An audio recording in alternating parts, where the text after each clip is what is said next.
পৌষিন নয়, বাংলাদেশি নাগরিকদের সঠিক নিয়মে পাঠানোর অনুরোধ জানিয়েছেন স্বরাষ্ট্র উপদেষ্টা জাহাঙ্গীর আলম চৌধুরী। শনিবার দুপুরে সুন্দরবনের বয়েসিং চ্যানেলে বিজিবির ভাসমান বিওপি উদ্বোধন করেন তিনি। বলেন, কূটনীতিকভাবে পৌষিনের প্রতিবাদ জানিয়েছে ঢাকা। নাইমাল জিকুর প্রতিবেদনে বিস্তারিত। পৃথিবীর সর্ববৃহৎ প্রাকৃতিক ম্যানগ্রোভ ফরেস্ট সুন্দরবন, যা বঙ্গোপসাগরে বাংলাদেশ ও ভারতের অভিন্ন বন হিসেবে সীমান্তের দীর্ঘ এই এলাকা দখল করে আছে।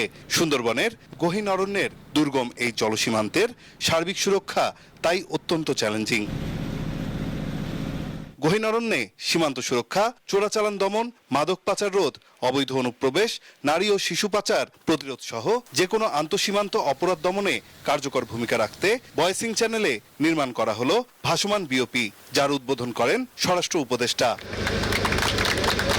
ভারত থেকে পুশিন রুখতে সীমান্ত এলাকার স্থানীয়দের সহযোগিতা চান বিজিবি প্রধান। প্রতিরোধ করার আমরা চেষ্টা করছি, দেখছেন প্রতিনিয়তই। সত্যি কথা বলতে আজকে সকালেও কিছু পুশিন হয়েছে, আমরা তথ্য পেয়েছি।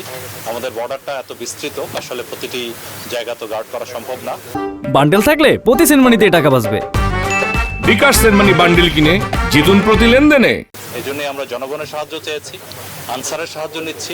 পুলিশ এবং আপনারা অনেক প্রত্যন্ত অঞ্চলে কাজ করেন, এটা নিয়ম বহির্ভূতভাবে কাজ হচ্ছে, এটা আমি আগেও বলেছি। আর স্বরাষ্ট্র উপদেষ্টা বলেন, বাংলাদেশে অবস্থানরত অবৈধ ভারতীয়দের চিহ্নিত করে নিয়ম মেনেই ভারতে পাঠানো হবে। আমাদের বাংলাদেশি যদি কেউ ইন্ডিয়া থেকে থাকে, আপনারা প্রপার চ্যানেলে পাঠান।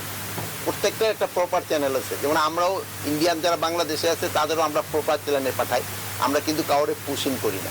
অবৈধভাবে ইন্ডিয়ান যারা আছে তাদের আমরা এইভাবে পুষবো কেন, আমরা যে প্রপার চ্যানেল আছে ওইভাবে পাঠাবো। যেহেতু এইভাবে অবৈধভাবে পাঠানোটা কিন্তু আইনত সিদ্ধ নয়। পুশিন ঠেকাতে সীমান্তবর্তী এলাকায় কঠোর নজরদারি করা হচ্ছে। সম্প্রতি বাংলাদেশের বিভিন্ন সীমান্ত দিয়ে 4 শতাধিক ব্যক্তিকে পুশিন করা হয়েছে। সমস্যা সমাধানে ভারতের সঙ্গে আলোচনা হবে, জানান স্বরাষ্ট্র উপদেষ্টা। নাইম আল চিকো, নিউজ 24, সুন্দরবন।